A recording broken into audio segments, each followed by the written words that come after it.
we have to stop thinking of Facebook as a PPC platform. It's not display. It's not programmatic. It's not email. It's not an inventory or demand-based platform. It is a user experience platform. What they don't realize is Facebook is the employee, you're the manager.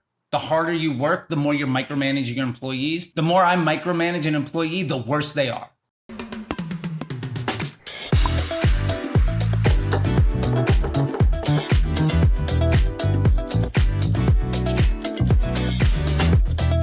Hello, everyone. Welcome back to another episode of the Building Blocks podcast. Today, I'm joined by an exciting guest, Charles Tichenor, who is the founder of Disruptor School. And you can think of them like co-academy for digital marketing. And I can tell you from being here for so many years, something like that is absolutely needed. Charles, welcome to the show. Thank you so much, man. I really appreciate it. Crack a cold one? This is a liquid death. That's what I'm rocking at today. You got to murder your thirst. And I feel like, we're going to be talking a lot today. I might as well wet my whistle. Yes. Thirst is definitely getting murdered. Dude, that's a good ad. You should send it to him for UGC ads. I should. Charles, I didn't get to meet you until recently in person. And you're so enjoyable to talk in person that I want to invite you to the show. A lot of people around the space know you as the Facebook guy. You're the guy who has spent an absurd amount of money on Facebook. What's that number again? $400 million on Facebook spent across your accounts and your students? Yeah, something around 300 to 400 million right now. I mean, you have to remember that I have some stuff where it's a 7-figure daily budget. I might have a 7-figure monthly budget. Right. Sometimes it's 8. I've 9 years ago, I was overseeing Activision, Nissan, CBS, and Levi's. Like, they had 8-figure monthly combined budgets. Like, I would spend $1 million a day for CBS on an average basis. So, like, it sometimes D2C, sometimes brand building. But yeah, that number is just absurd. And I was just the right guy in the right room at the right time to be able to have that opportunity. Absolutely. And everyone's talking about Facebook ads this and Facebook ads that. And lately, it's been a lot of negative sentiments because of the changes. And I don't want to just do another show about, let's just complain about iOS 14 changes. Today, I actually want to talk about, some of your findings from spending so much money on Facebook. You're definitely getting a lot more data than the rest of us. I also want to dig in on things like, how do we combat the changes of Facebook as a marketer? Things are actually still working. And I want to go into some controversial stuff, some of your most controversial takes. We'll dive deep into that. But first off, I really want to ask you, how has Facebook changed today compared to 3 years ago? Like, does it still work, or does it just work a little bit less? Yeah, I think Facebook, I'll say it's a double-edged sword. Number one, Facebook is smarter than it has ever been, which means that if you're using it in a way that leverages it, it's easier than it's ever been. On the other side of that, though, especially now, you'll see a lot of controversy thrown around iOS 14 and tracking of information. As far as I'm concerned, I remember every day for years. I remember before there was attribution on Facebook. So, and then it was lovely that we had it. And then everybody complained about it, took too much credit. And now they're saying, well, we don't get enough credit. And at the end of the day, business owners don't really care about credit. They care about revenue. So I'm not really concerned with feeding my ego as a marketer nearly as much as growing brands and businesses. That all being said, what happened last year more than anything, and is attributed to iOS 14, but is actually way more tied in with the rise of TikTok, is Facebook made a very specific point, and they were very public about this, but I don't think it really registered with a lot of folks that they are prioritizing the end user experience more than they have in a very long time. So Facebook wants you to be happy with your time on Facebook and on Instagram. They're changing, they said, well, Instagram is a video platform and we're prioritizing communities and prioritizing connections and experience. And while iOS 14 came out at the same time, one of the big changes that we saw, and it was just a minor little shift, but because of machine learning, it has compounding impacts, is marketers that don't prioritize the end user experience saw soaring costs on the platforms. And those that did prioritize the way that Facebook users felt on the platform, basically those that cared about their business partner's bottom line, saw tremendous success. And as a for instance, I got a student of mine from the Facebook Ads MBA program. He runs women's print-on-demand jewelry in America. He was upset during Black Friday because his CPMs went up by 50%, all the way to $16 and $18. Most people I know would love to see some CPM like that at all. And that was his super high, competition marketplace, marketing towards women that aren't necessarily wanting to buy, with jewelry, which everybody's trying to hawk.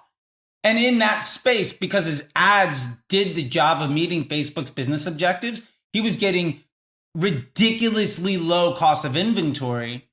And so this is really playing into the idea of we have to stop thinking of Facebook as a PPC platform. It's not display. It's not programmatic. It's not email.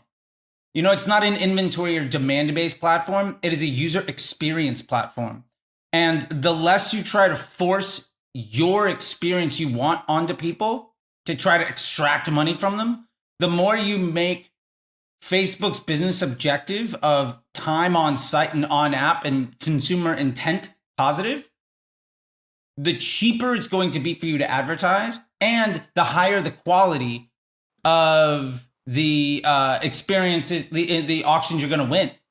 At the end of the day, say you really give a damn about the end consumer. You're running heavily creative testing. There's a branding approach to it. You're running broad, dynamic creatives, lowest cost. You're doing all of that stuff. And I'm working off of interest groups and bidding models and lookalikes and heavily retargeting things, trying to do everything. I might have one or two ad sets that are way better than your broad.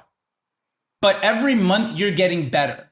Every month I have to work harder and harder just to maintain the same thing, because I am basically making it more and more difficult just to stay afloat every month. And after a year, I'm probably going to struggle to stay on the platform, and you might struggle with funding because you ran out of money because you've been doing so much. And I've had more people struggle with having to go to VCs early and inventory issues than I have people being priced out of the marketplace when you align yourself with Facebook's objectives. And I think every platform, every business relationship works like that. Any relationship, honestly.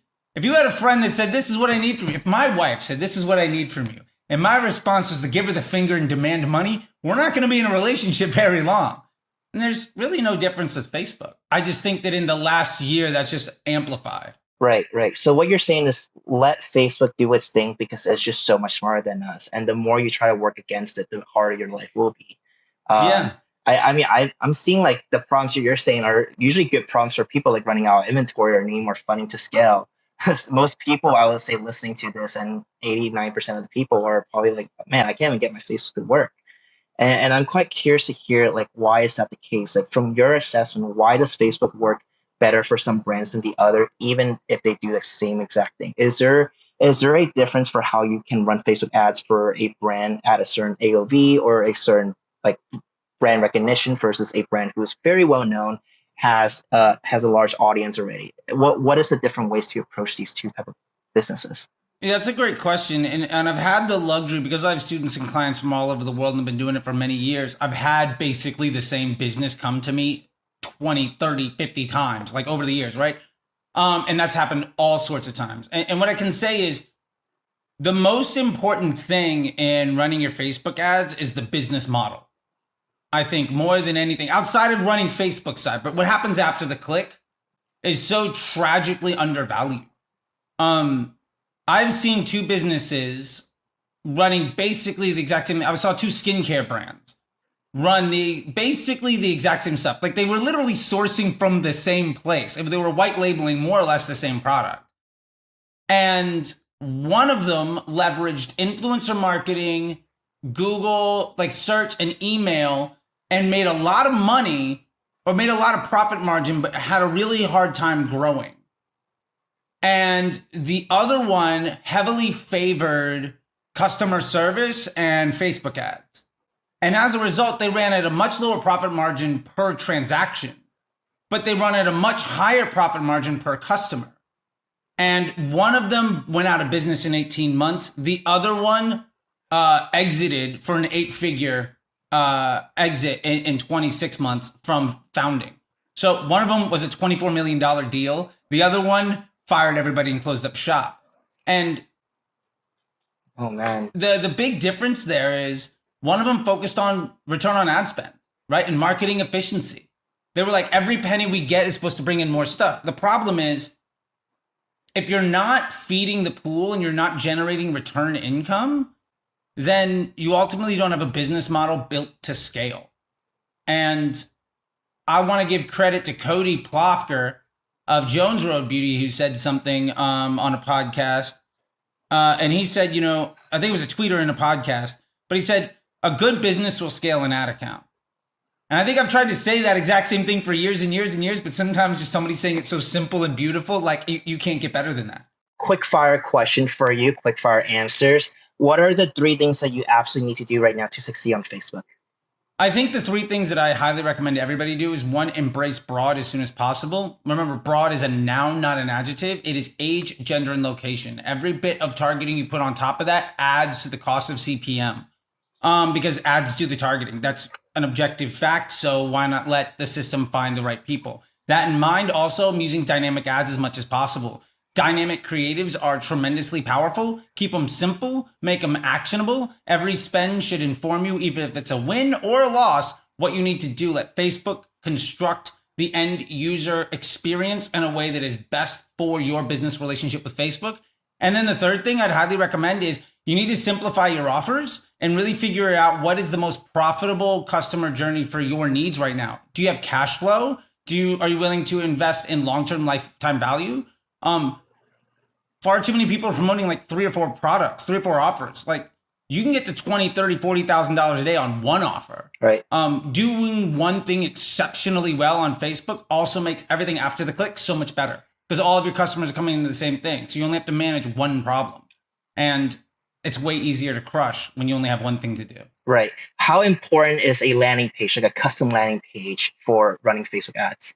I think landing pages are really important. I mean, at the end of the day, Facebook ads just get somebody in the door.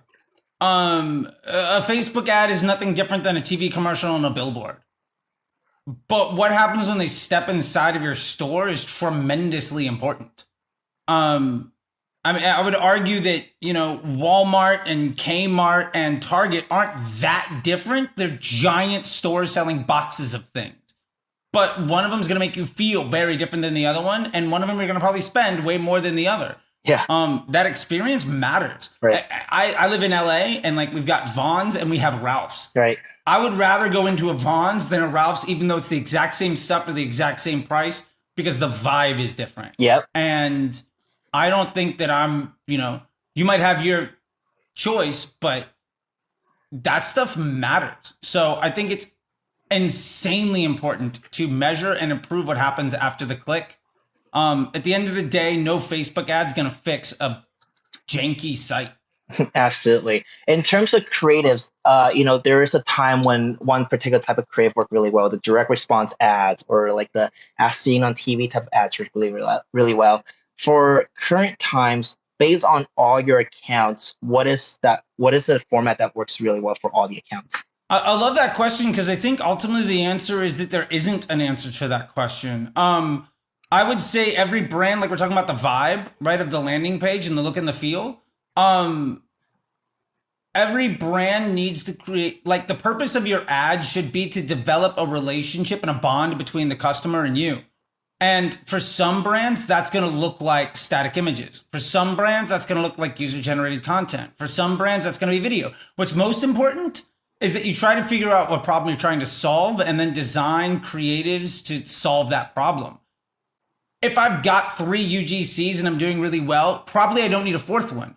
I need a piece of content that somebody that's not going to watch a video is actually going to care about. So am I trying to be more efficient with my advertising? And if so, I probably want to solve the same problem, but better. If I want to scale my advertising, I want to try to make my ads appeal to different people because the ads do the targeting. So if I want to spend more, I need to appeal to different types of individuals. So the right answer is almost always what is honest with your brand and what solves the most immediate need that your brand has. That being said, I I'm not a believer in any type of one creative type of format does anything better than anybody else. Because literally anything can work for anyone. And I think we've seen competing brands run UGC and static, and they both work. I just think that some stuff is exciting inside of the echo chambers that we might all exist on online. Love it. And one final question. Let's get a little controversial. What is a marketing myth that you're tired of hearing online?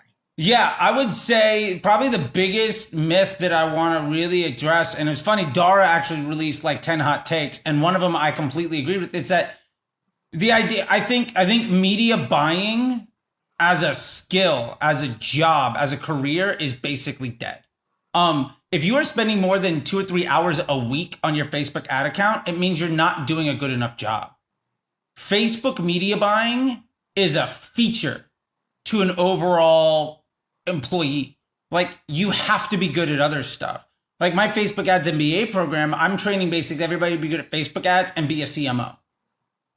Because you need to know that data. You can be a creative marketer, you can be anything else, but that's not a standalone skill that requires more than a few hours a week. So if you want to make a career as a media buyer, you have to understand that either you're going to be the person pushing buttons all over the place, or maybe you decided to do the easy thing of taking some part-time work, 3-4 grand per client, you're pulling in 100K a year, good for you. But very rarely is the idea of somebody's a good media buyer versus somebody isn't. What is way more impactful is somebody's a really good creative strategist, or somebody's really good at being a marketing officer and understanding the media mix. But the easiest way to buy ads on Facebook is go broad, use dynamic ads, and focus on getting one thing well. That doesn't take that much time. And I think people are under the impression that hard work is a good thing in Facebook. What they don't realize is Facebook is the employee, you're the manager. The harder you work, the more you're micromanaging your employees. You've managed people, I've managed people. The more I micromanage an employee, the worse they are. I love that analogy. I've never heard of that before. It's a great analogy for Facebook. Yeah, I'm glad. I hope that hits home with people. Like, it's a factory, right? If you're tinkering with every step in the factory, you can't be really upset that it's not doing nearly as good as it could if you just figured it out and let it do its thing. You know, I mean, we have factories with robots in them. Do you think the Tesla robot gives a damn about whether it's building a Model X or a C or whatever? No, it does its job. Your job is to make sure that it does its job as much as it possibly can without you. Any business owner should be working at the greatest extent to make sure that that business is successful without needing them. If you're not doing that, then you've designed yourself a paycheck. And I don't know about you, but I don't build businesses so that I can have a nice paycheck. I build businesses so that I can solve problems and exit them and work on bigger things. Like, if you're not thinking big, you're going to stay small. And your work ethic should go into everything else in the business, not how do I make the best billboard possible. I love that. Charles, those are extremely valuable tips that you just gave. I'm so glad we had this conversation. And that's a wrap for today's show. Thank you so much for coming on. Thank you, man. I really appreciate it. I was lovely to get a chance to meet you in person too. We got to hang a little bit, and you're a very, very nice guy. And I know you do a lot of things behind the scenes to help people out, and I think that is tremendous. And I really want to let you know that I appreciate those things. I see stuff, I won't call things out, but you definitely have a really good head on your shoulders, and you are exceptionally giving with the opportunity that you've had. And I think a lot of people are better because they've got you in their environment. And I think from where I'm sitting, that is the greatest gift that I feel, the greatest thing anybody could ever hopefully say about me was that because I'm in their environment, they're better off. And I think you're hitting that home. And I don't know anybody that knows you that would disagree with that. Thank you, Charlie. You're just, that was the biggest compliment you could have given me. Thank you so much. You just heard an episode of the Building Blocks podcast. If you like what you heard, subscribe below to keep hearing conversations that I have with brilliant marketers, founders, and innovators on how they built their best ideas. Now, if you want to learn how you can turn your best ideas and build something massive out of it, visit my website, bbclass.co, or follow my Twitter